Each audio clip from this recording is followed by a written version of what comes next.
Doctor Augusto, quizás a diferencia del año pasado, más que dar un discurso, lo que yo quisiera hoy en este encuentro de Socolflores es hacer unas reflexiones muy profundas desde el plano humano y teniendo en cuenta a qué nos estamos enfrentando.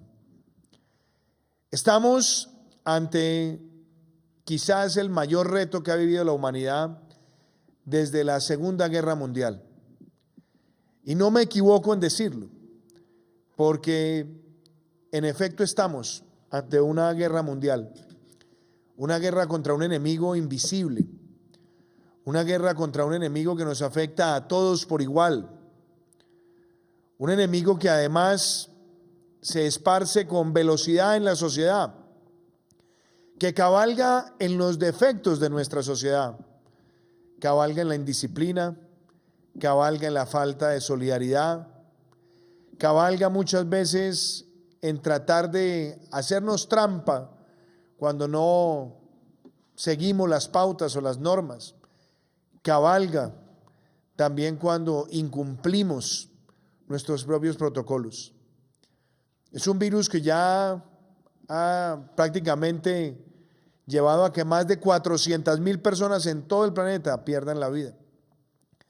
Es un virus que se contagia rápidamente en los jóvenes, pero que es profundamente letal en los mayores de 70 años o inclusive en las personas menores que tengan comorbilidades y preexistencias.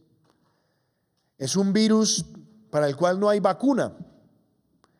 Es un virus para el cual no hay tratamiento y seguramente va a estar presente mucho más de lo que cualquiera de nosotros quisiera. Pero es allí donde está también el llamado a la sociedad. ¿Y por qué lo digo? Porque 2020, dicen algunos, es visión perfecta. Y este es un año donde esta pandemia nos golpea, pero también es un año donde esta pandemia nos invita quizás a la más grande reflexión que hayamos tenido en las últimas décadas y donde nos tenga a todos darnos cuenta que nada está asumido como permanente. A nadie se le hubiera ocurrido que hace 6 meses se pensara en que el mundo entero cerraría fronteras. A nadie se le hubiera ocurrido hace 6 meses que estuviéramos viendo el cierre del transporte aéreo. A nadie se le hubiera ocurrido hace 6 meses que el mundo optara por cuarentenas y aislamientos preventivos como mecanismos draconianos y necesarios para contener un virus respiratorio agudo. Y si bien todo esto nos invita a la reflexión, también no nos damos cuenta como sociedad de varias cosas. Hoy valoramos más que nunca las conversaciones con los seres queridos. Hoy valoramos más que nunca los abrazos que solíamos darnos, el estrechar la mano con los amigos, saludar de beso quizás. Y hoy valoramos también más que nunca la naturaleza. Hoy valoramos el aire limpio más que nunca. Hoy valoramos cómo muchas especies, cuando se detiene la cotidianidad del hombre, se sienten liberadas, quizás más silvestres, quizás más genuinas. Todas estas son lecciones que nos deja también este momento. Pero también valoramos que en medio de esta situación, la virtualidad se acelera. La forma de conectarnos a través de la tecnología nos une en medio de las distancias geográficas. Hoy valoramos más que nunca el papel de aquellos que son héroes silenciosos y que mantienen viva la capacidad de transmitir el abastecimiento de los alimentos, de los medicamentos. Hoy valoramos más que nunca a aquellos que también en silencio, porque lo asumimos como algo que está presente de manera permanente, nos llevan los servicios públicos y los servicios esenciales. Hoy valoramos más que nunca el papel de todos aquellos que son capaces de atender a los más vulnerables en los lugares más profundos de nuestra tierra. Yo hago todas estas reflexiones porque estamos ante un momento único y donde desafortunadamente la palabra incertidumbre suele cabalgar. Pero también es en estos momentos donde yo recuerdo esa bella frase de Estanislao Zuleta cuando nos invitaba a todos a elogiar la dificultad. O como dirían también algunos, a Dios se le agradecen hasta las adversidades. Y yo creo que ahí es donde sale a relucir también esa palabra que tanto valoro y tanto me gusta, que es la palabra resiliencia. Ser capaces de convertir las adversidades en la mejor de las oportunidades. Hace tan solo 4 o 5 meses estábamos nosotros observando el comportamiento de una enfermedad que surgía en China y después que llegaba a Europa.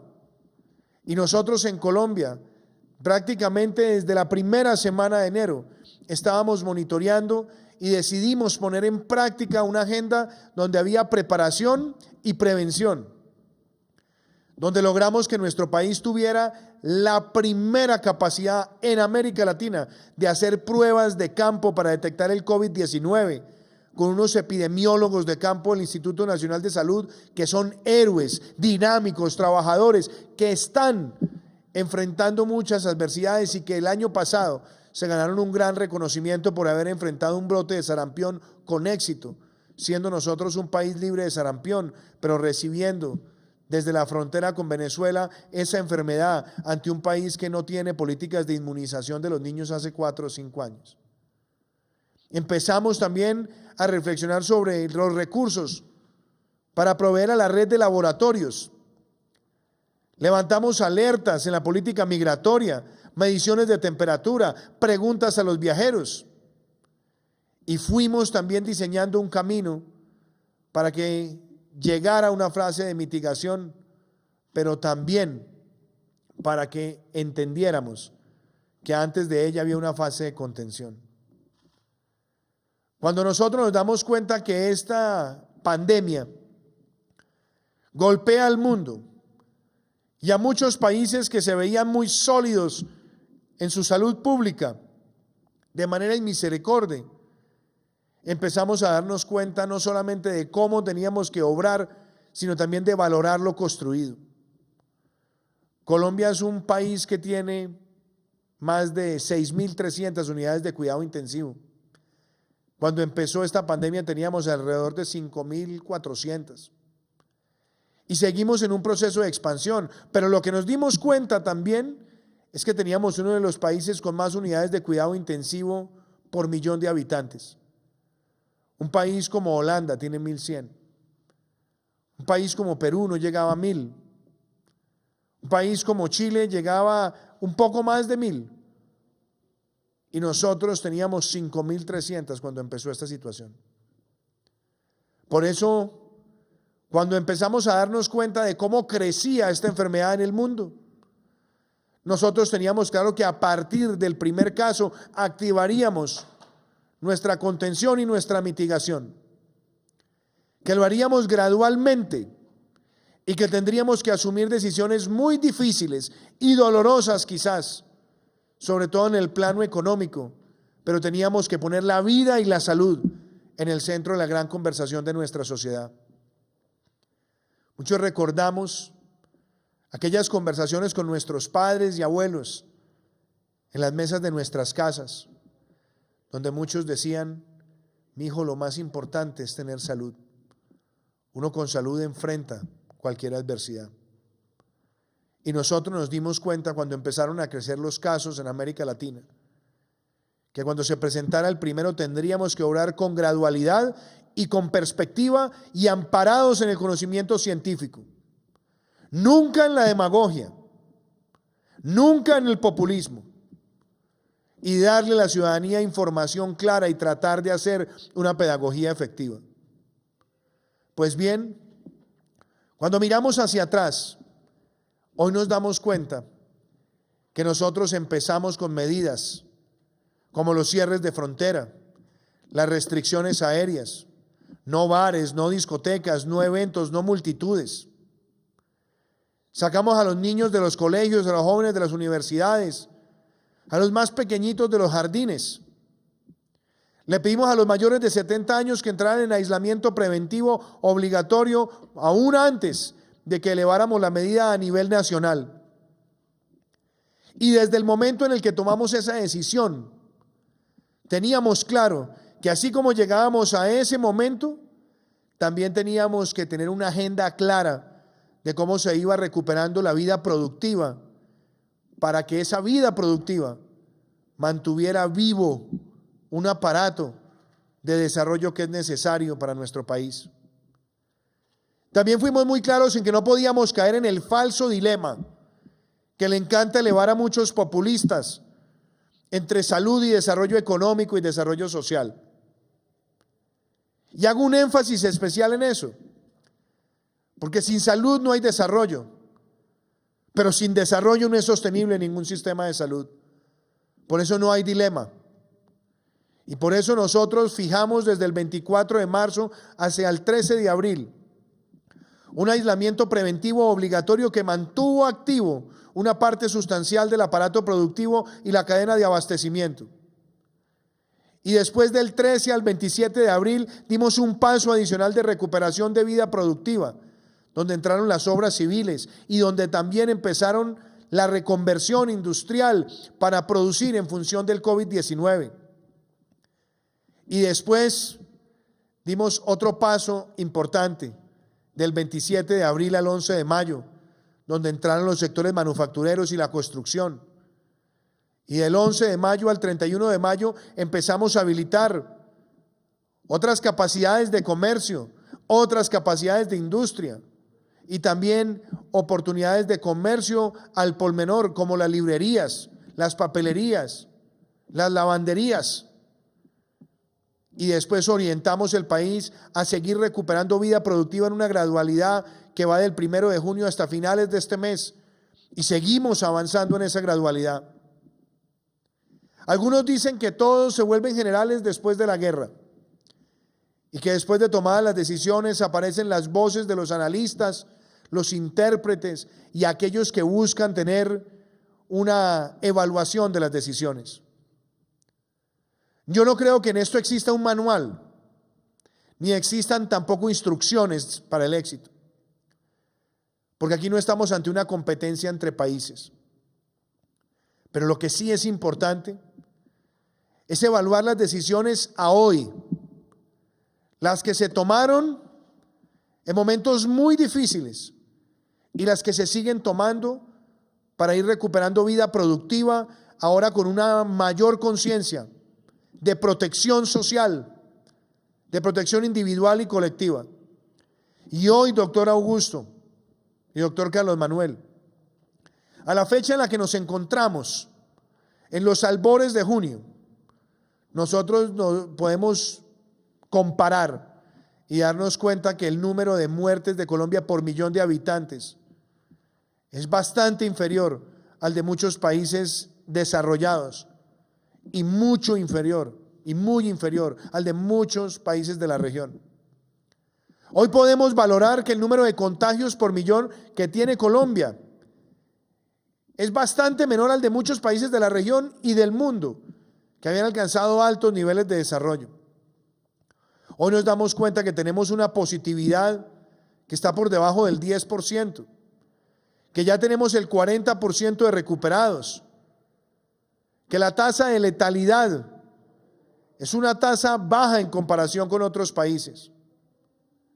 Y podemos también valorar que se siguen aumentando las pruebas y se siguen aumentando las capacidades de unidades de cuidado intensivo. Ya se han adquirido 2.767 ventiladores que trae el Ministerio de Salud y vamos por una adquisición de un contingente similar. Y terminaremos este proceso con un país que ha robustecido su capacidad de unidades de cuidado intensivo, pero que también sanea deudas históricas con el sector de la salud. No han sido decisiones fáciles, son dolorosas, pero también debo poner presente el concepto de solidaridad, donde proteger a los más pobres, a los más vulnerables, a los más necesitados, ha sido también nuestra línea de acción. Nunca En la historia de ninguna adversidad de nuestro país habíamos visto tanta celeridad. Y no lo menciono para buscar autohalagos, porque aquí no hay un protagonista. Todos somos un solo equipo y se llama Colombia.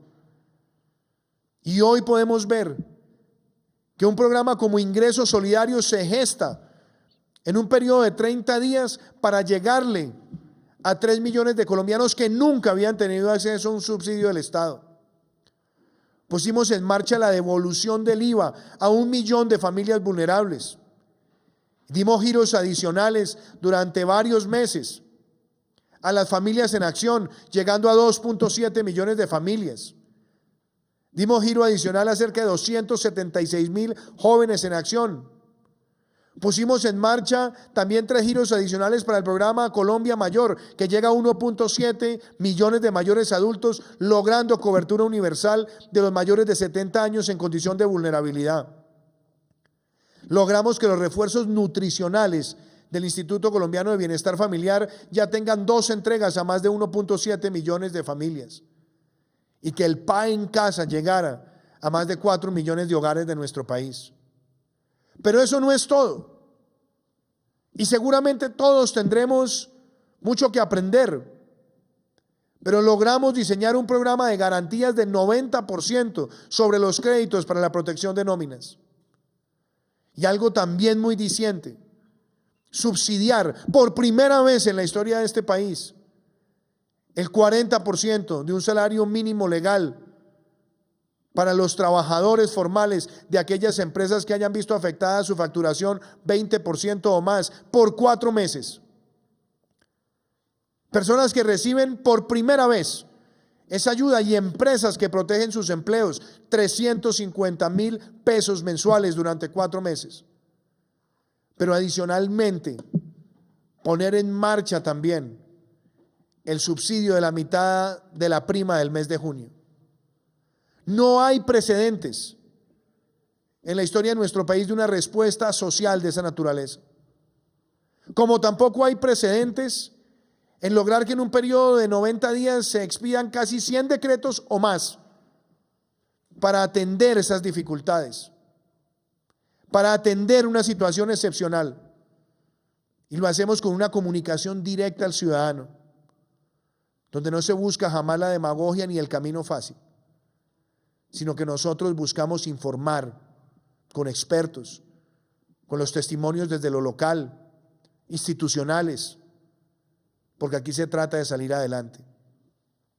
Nosotros llegamos como país a esta crisis teniendo que reconocer primero cosas positivas, como haber crecido en el año 2019 por encima del 3%, por encima del promedio mundial, regional y el de la OCDE, de haber empezado un año, enero y febrero, con un crecimiento promedio que superaba el 4%, en lo que a todas luces nos presentaba un año con gran emotividad en lo económico.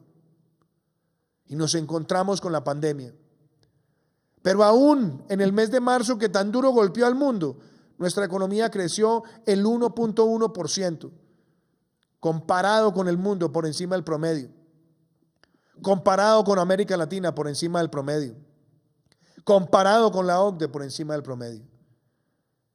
Claro, hoy vemos cómo esta situación nos afecta en el empleo y en otros indicadores. Pero es ahí donde tenemos que levantarnos la voz como colombianos, donde tenemos que levantar ese ánimo que jamás se resquebraja, que nunca se amaina y que nos ha permitido históricamente sortear todas las grandes dificultades que se pueda imaginar cualquier persona. Este trimestre nos trae retos, desafíos, pero si nosotros logramos recuperar la vida productiva, protegiendo la vida y la salud, ahí vendrá la rápida recuperación de Colombia. Algunos incrédulos dicen que los colombianos no tenemos la disciplina para poder sortear esta nueva normalidad, donde el distanciamiento físico, lavarnos las manos constantemente, usar el tapabocas, tener los protocolos, va a ser efectivo. Yo sí lo creo, porque en medio de nuestra festividad, de nuestra alegría colosal, en este país hay disciplina. Y la disciplina se ve en los indicadores que hemos logrado consolidar. No es el triunfo del gobierno, ni de un gobernador, ni de un alcalde. Es el triunfo de todos. Y por eso mi invitación a ustedes, frente a las preguntas que se nos hacen. No pensemos en volver a la normalidad. Pensemos en ser mejores, en ser nuevos. Pensemos en el nuevo camino, en el nuevo horizonte. No pensemos en analizar estas circunstancias como cualquier otra crisis del pasado, porque no tiene comparación. Y por eso hoy más que nunca hay que proteger esos empleos. A mí me vibra el alma cuando he tenido la posibilidad de visitar sus cultivos, de ver esas mujeres aguerridas, trabajadoras, heroínas, muchas de ellas cabeza de familia, sufridas por la violencia doméstica o sufridas por el abandono de sus parejas y teniendo que sacar adelante sus hijos, pero siempre con una sonrisa contagiosa. Pienso en esas mujeres de los cultivos y es en ellas en las que hemos pensado cuando tenemos también las medidas o del apoyo a la prima o del subsidio a la nómina para que no tengan que vivir nuevas angustias. Y es justamente pensando en ellas y en todos los trabajadores de nuestro país donde la gran invitación al sector privado es el principio de fraternidad. No nos quedemos en la frialdad de palabras como flexible o móvil o adaptable. Pensemos en la fraternidad en función de la salud y la vida y en función de la rápida recuperación de nuestro país. La mejor manera de proteger el empleo es con una rápida recuperación. Y la mejor forma de tener una rápida recuperación es con la disciplina individual, la disciplina colectiva, los protocolos, el distanciamiento físico. Y que podamos tener capacidades de adaptarnos, como lo hemos sacado adelante con los últimos decretos, para que en protegiendo la vida y la salud tengamos la posibilidad de adaptar las jornadas laborales, para que no tengamos esas conglomeraciones y podamos ver esas luces de esperanza crecer. También lo veo en el sistema de transporte. No hablemos en específico de una aerolínea u otra, porque ese también es un fenómeno mundial. Pensemos en los sectores, en cómo acompañarlos para que se recuperen, protejan los empleos y también cómo se adaptan a una situación que va a estar presente por mucho tiempo. Pensemos además que la preocupación no es solamente sobre el tipo de cambio. Las implicaciones macroeconómicas que esto trae para el mundo son enormes. Porque todos los países, para proteger lo conquistado, hemos tenido que apelar a nuevo endeudamiento, a mayores déficits. Y por eso no podemos juzgar estas circunstancias como si fueran un año normal. Lo que tenemos es que empezar a vislumbrar el camino a la rápida recuperación. Y a mí me honra que nuestro país se ha siempre visto con esa luz de respeto por la comunidad internacional y por los inversionistas. Haber podido colocar 2.500 millones de dólares en los mercados internacionales en medio de estas adversidades, viendo una sobredemanda de 5, 6 o 7 veces el monto emitido, viendo que logramos el bono de mayor plazo y quizás en una de las tasas más baratas, muestra el sentido de confianza. Como también cuando vemos a los analistas proyectar el año 2021 y ver que Colombia tiene una gran proyección de crecer por encima del 3% en medio de una difícil coyuntura.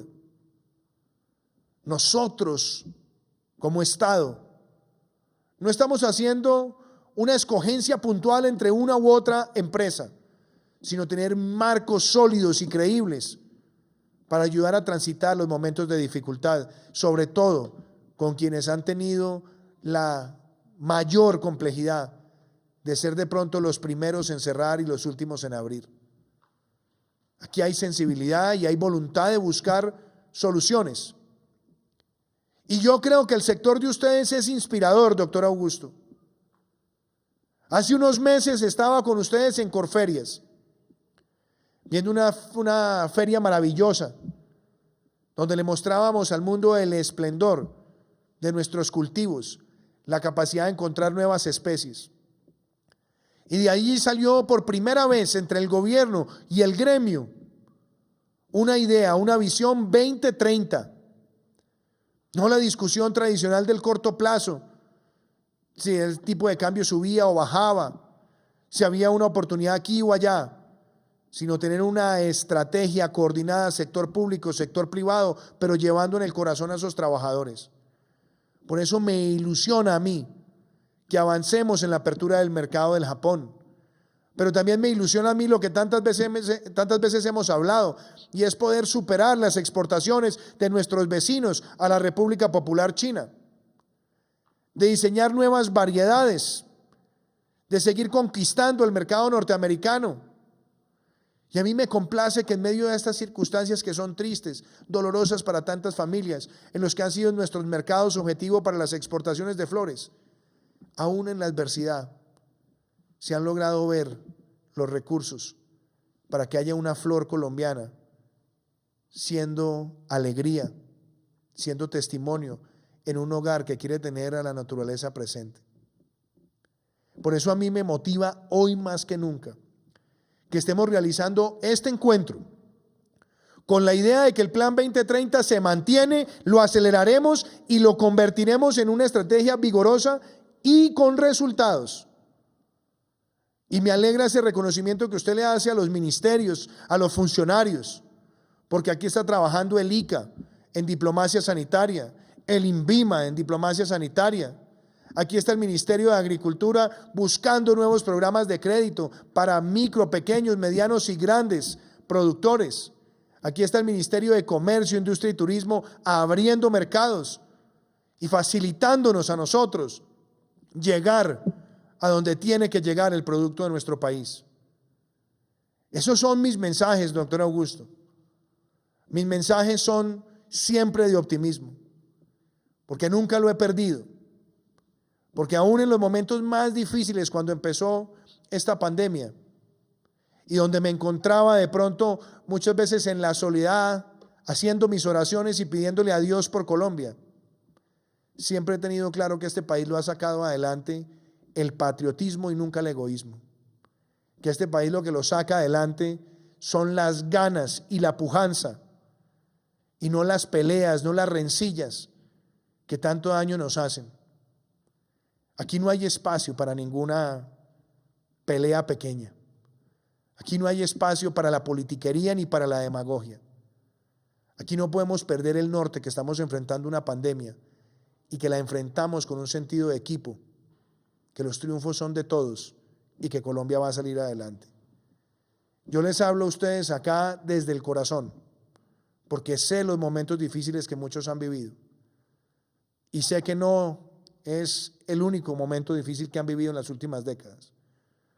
Pero si ustedes lograron sortear la mayor apreciación histórica del tipo de cambio, en medio de los momentos quizás más difíciles de lo que fueron crisis económicas mundiales hace tan solo 20 años, hoy estoy seguro que el símbolo de la flor colombiana, que no es solamente un tallo, ni es solamente la belleza ornamental y colorida de nuestros pétalos, sino que es un proceso que sale de la tierra con ganas y con garra.